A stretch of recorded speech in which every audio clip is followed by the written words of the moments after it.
Hi, this is Brian. Welcome to Philosopher's Notes TV. Today we've got a great book, The Power of TED, by a friend of mine named David Emerald. I was originally turned on to this book by a former coach of mine, thank you again, Bert, and just fell in love with it. It's a simple fable, about 152 pages long. Read it in a weekend. Really transformative. I just loved it. I bought one for everyone on our team, and then I think I wound up buying another 25 of them when I went to a weekend workshop that David runs and sent it to everyone I know or some select group of people I know for a holiday gift. So great book, highly recommend it, and I'm excited to jump into a few of my favorite big ideas and tell you about the construct. So the book is about something that David Emerald calls the empowerment dynamic, and he juxtaposes that with something he calls the dreaded drama triangle. So we want to imagine a couple different triangles here. We've got one triangle, and then we've got another triangle over here. One triangle is all about the dreaded drama triangle. That's DDT. It's not good for you, just like DDT isn't too good for us. That one has a victim in its primary spot at the top, right? And the orientation of a victim leads to this DDT, dreaded drama triangle. We juxtapose, I'm going to get into detail on that and the other two positions. The other triangle is the empowerment dynamic. At the top of that, we have a creator, victim, creator. This dynamic is all about choosing empowerment. Really powerful stuff. So as any good triangle has 3 points, this one has 3 points as well. So in the DDT, dreaded drama triangle, we've got the victim, and then we have a persecutor, and then we have a rescuer. So victim, persecutor, rescuer, we're going to go into detail. On the empowerment dynamic, we've got a creator, and then instead of a persecutor, we have a challenger, and instead of a rescuer, we have a coach, right? 3 different personas, if you will, in the 2 different orientations. So in the book, he goes off in a really fun way about what happens when we live from one orientation or the other. When we're in victim orientation, we tend to see things, we focus on our problems, and we tend to feel persecuted by people and things and events in our life. Whether it's an earthquake or a bad economy or a relationship that isn't going the way we want, we're a victim to the persecutor, right? Interesting stuff.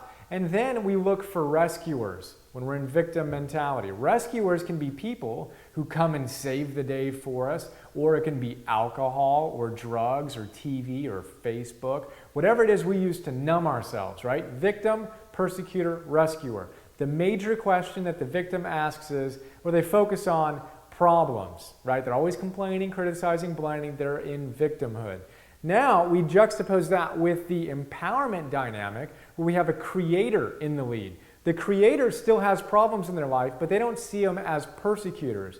They see it as challenges. So they have challengers in their life. Challenging people, challenging situations, same stuff, just a different lens. They're looking at it from a different lens. And rather than focusing on their problems, like the victim does, the creator focuses on their ideal vision. What purpose can they see in these challenges? What do they want to see in their lives? And very simply, what do they want, right? I'm going to talk a little bit more about the details here, but just to finish off the 2 triangles, we've got victim, creator, creator, and has challenger instead of persecutor, and they don't look to rescuers like the victim does. They have coaches. So they have different, whether it's this PNTV episode or for me, all the stuff that I study, I've got great coaches. That's why I spend my life, getting paid to read this stuff, is I realize there's so much value in having great coaching.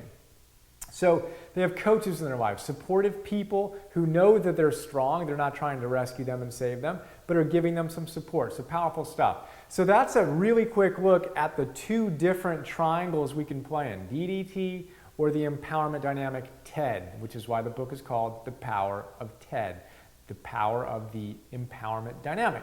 So let's see what we can do here. We will talk briefly about how we make switches between these different personas.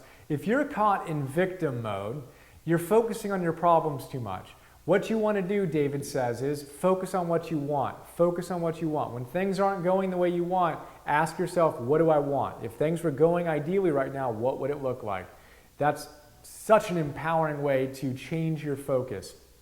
If you're in persecutor, Because what we tend to do is we bounce around different places, right? So if you're in Persecutor, which is a place that I can go to often when I'm not really empowered, I can get chirpy and I can persecute other people. Now the question to ask to shift from persecutor to challenger is, what's my intention?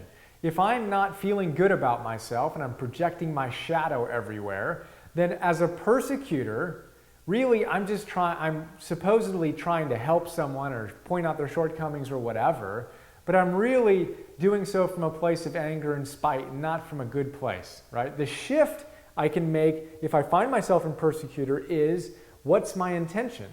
Is my intention truly to help and to challenge someone in a creator role, or is my intention to kind of vent and just be a bit of a weenie, right? Now, if I'm in the rescuer mode, essentially what I'm doing is I don't think this person can save themselves. I've got to do it.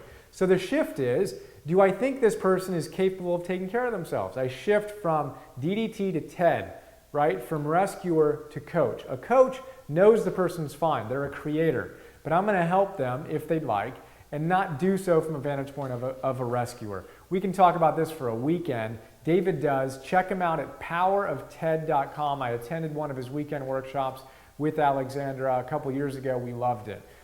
Great coaches they have as part of the weekend seminar, led by David and his team. Awesome stuff. Highly recommend it. So that's a quick look at the model. I go off in more detail here, but I want to go into another part of this deal that I think is just extraordinary. It's one of the most powerful things that I've learned, that I talk about all the time. I got it from this book. He talks about rubber bands and your ideals. I just grabbed a couple of little rubber bands. You can do this at home if you like, but take a couple rubber bands between your fingers, right? And then kind of stretch them like that. So you've got on this side, you've got your current reality, and then stretch away from there up to your ideal situation, right? So your left finger, my left finger right now is pulling away to my ideal, and I've got my right here, and there's a tension there in the rubber band, right? David calls that dynamic tension, right? So we've got tension between our current reality and our ideal. Really cool stuff. Now most people, when they feel that tension, they don't feel too comfortable, right? And they do one of a couple things. They manically try to pursue their goal and then burn out, or they kind of reduce their goals. They can't handle the tension, so they just give up on their goals, right?